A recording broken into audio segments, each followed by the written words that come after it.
were magnetic, but the pouch had a little seal, it would stop them from getting tangled up and falling out. Oh my god. You want to talk about something else? Oh no. Let's talk about something else. Let's talk about old NC. No, I'm just kidding. You ask me questions about things that happened back in the day. Dude. I'll answer them. What was it like when PB just became good?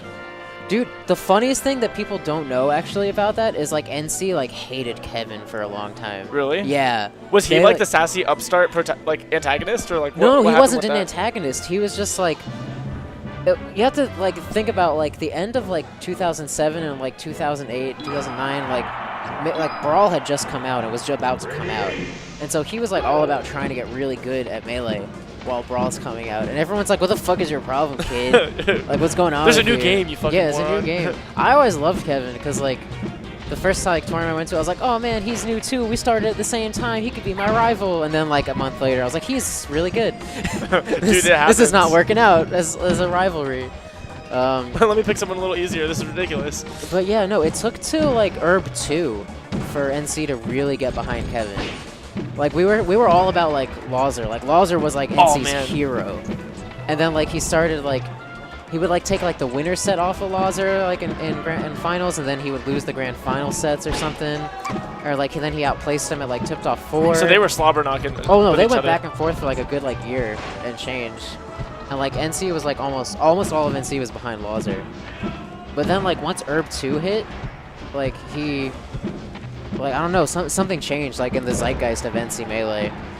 And, like, they were always, like, friendly with him, like, as far as, like, outside of tournament. But as far as, like, a tournament threat, like, he just wasn't, he just wasn't, But something happened after that, and, like, people just loved Kevin after that moment.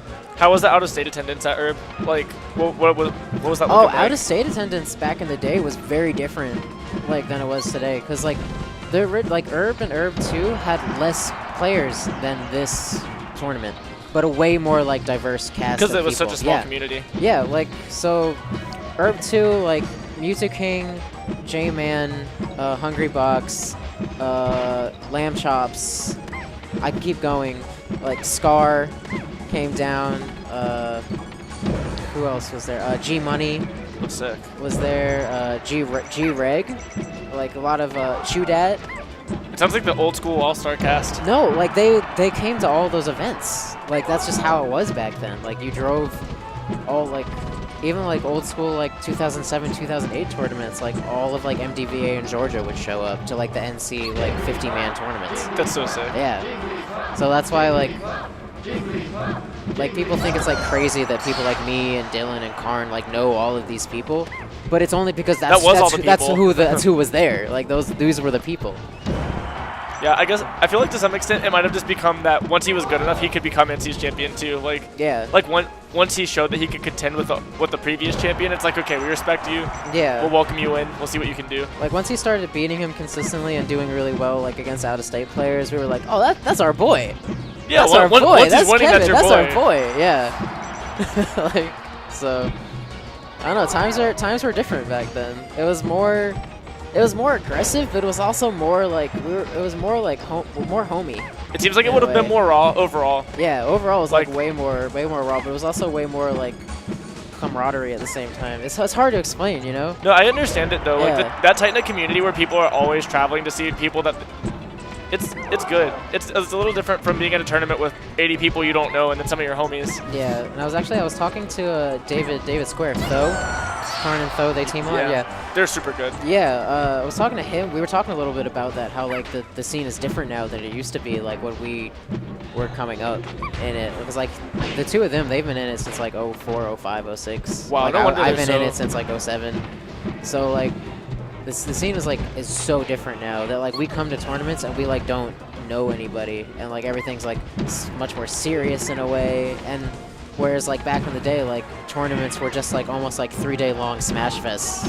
Well, I feel like Chudat would show up. I feel like the documentary really did change the dynamic of the overall scene, because now people are dreamers. Everybody thinks they're going to be the next Mango or the next Armada, and it's like you can't skip these steps of like getting to know your community and hanging out with the fellas and learning how to play and going to tournaments. To be honest, yeah, Evo plus the documentary, Evo 2013 plus the documentary really like ramped everything up. Like everything went super crazy after that.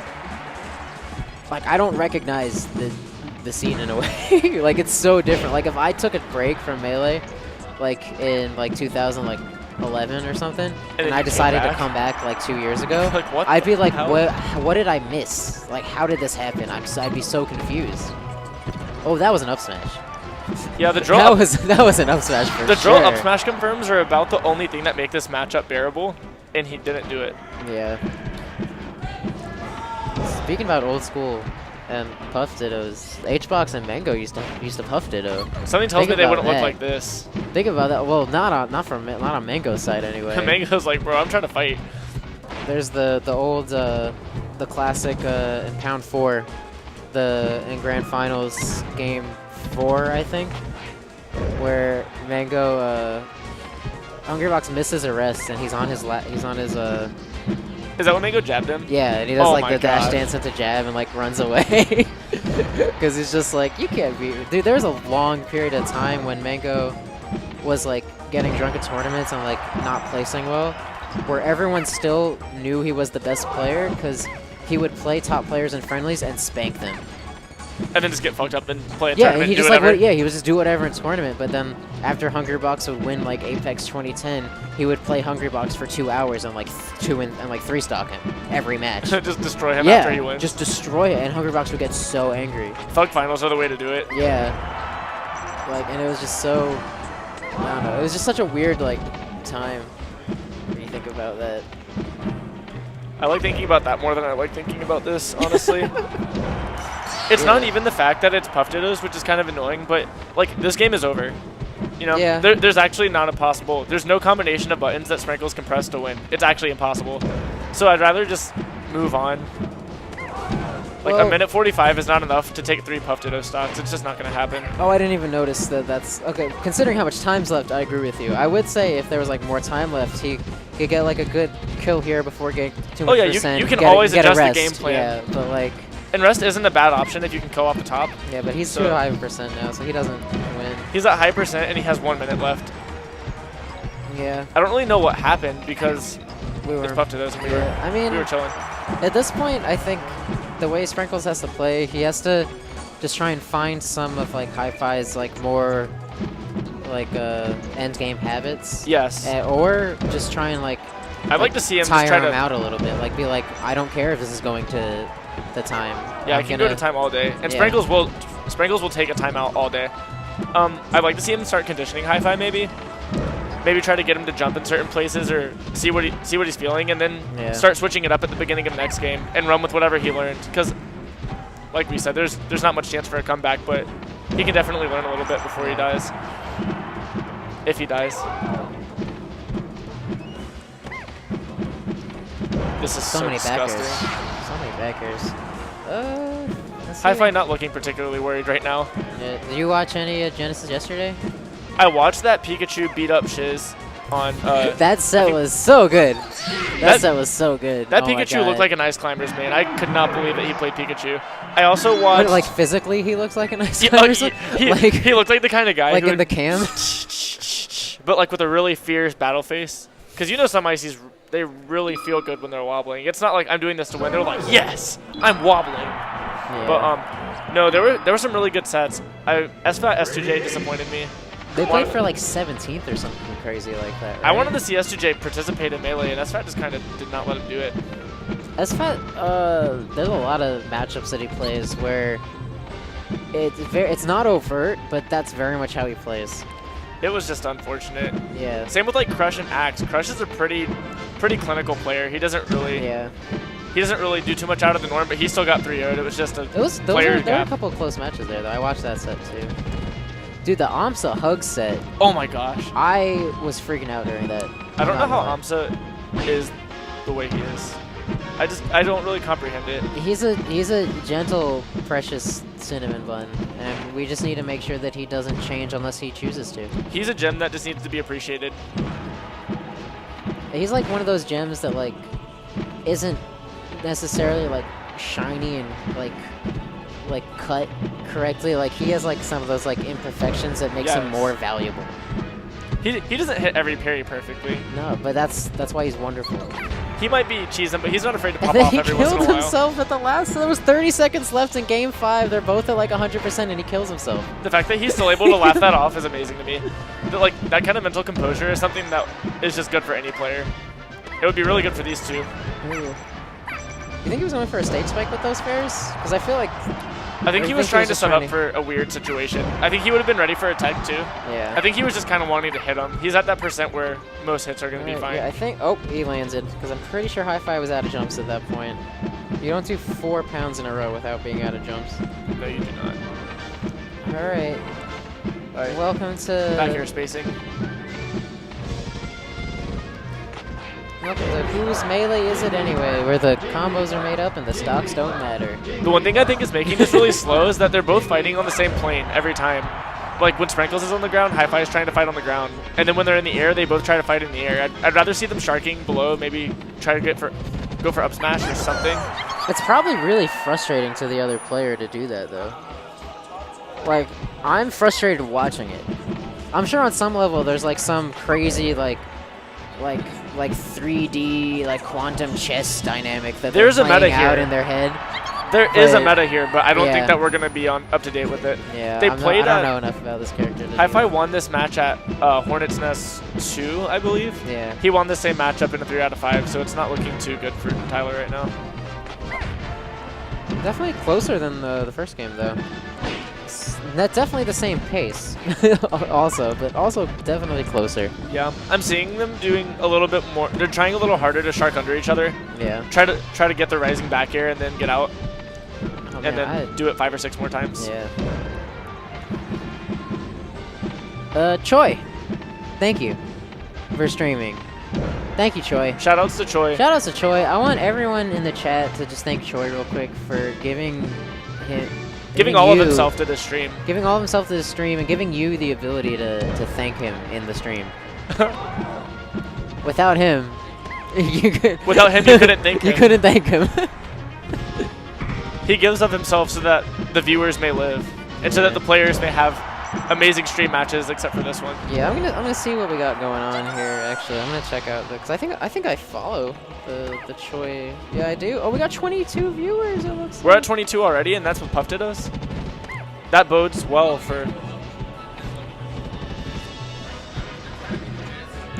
Oh, you will be the Genesis waiting room. That happened to us for. You remember that happened at the first Hornets, and we got like 300 new followers. Super easy. What happened? So at the first Hornets Nest, I was the waiting room for. Was it a European tournament or was it top 8? Oh, I love being waiting room. Yeah. It was amazing. We got 300 followers in 2 hours. I think you could do that. You got Money Mike.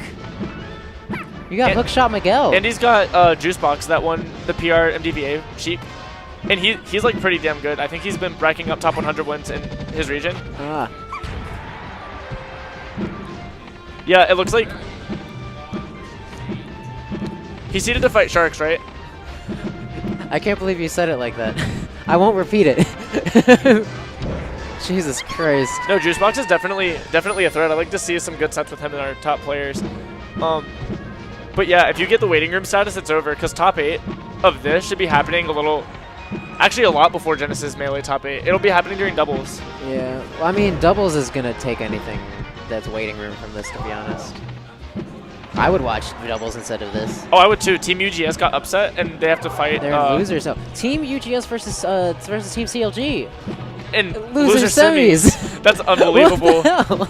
Everything is turned on its head. You know, Club Mewtwo King making an upset, pretty understandable. They've done it before. They're really good. But Hungrybox chewed at. Coming out of the woodworks. Yeah. Well, they're definitely a good team. It's not like they couldn't do it. It's just weird that they did. They're both Team Liquid, aren't they? Yeah, that's Team Liquid. I find it funny that we call it Team Alliance or Team UGS and then Team CLG, but we don't call them Team Liquid. We're just like, yeah, it's two lames with their lame characters teaming together, just making everyone feel like shit. Yeah, Chewbox, that box. It's an interesting team. We're gonna have to see some of that later today with our Adonis Sprankles team. Oh dear God. I know. It's a shame that it exists, but at least they have some good matches to watch and learn from. I'm just rooting for Carnintho. I'm always rooting for my boys Carnintho. I'm just a fan of good teamwork. The Morning Pirates, dude. The original Raleigh crew. Morning Pirates. This is back when crews were a thing and weren't like, where crew battles came from. Up smash. Let's go, Tyler. You did a thing. I see see Clem, I see Ben Ready, I see Smith sitting there behind Tyler's head. I'm honestly surprised that any of that group of people yelling. is watching this set. I'm very surprised they care enough to watch. Well, I think they're just chilling and hanging out. Oh my god, I thought we were going to see a rest. I don't know why I thought we were going to, but I really did. Oh god. Oh god. How safe? I feel like that drill isn't as safe on shield as they're making it look, but they also play puff, so I don't know if they really have options to I was deal with talking that. I was talking this about Mike I was talking about this with Mike that like Jigglypuff's down air just confuses me. Like because apparently only if you're good enough to do it, you can connect it into like a lot of different things, but only like 3 puffs in the world can do that. Yeah, like I'm pretty sure drill grab is real. Yeah, no, drill grab is apparently real. It's Drill just that up smash is apparently real. Canceling it is just so weird because depending on your fast fall and how many hits and where you started, there's it's like foxes on crack because of how weird Jigglypuff's fall speed makes it. There's just a lot of stuff going on. Oh, that was see, he got a good read on his movement, but he's not high enough percent for that to matter. Good DI. Oh, we got... Oh, we're at 30 seconds. I'm pretty sure HiFi can just start going for the timeout now. He can. He should. It looks like that's what he's trying. Oh, no, no, no. What do we... Oh, God. Okay. I think that was a missed input. It didn't look intentional, that's yeah, for sure. Choi nodding his head. No. That's the... Yeah. Well, that was a lot faster than I expected. Less than 15 minutes. No, it wasn't. Wait, was it not?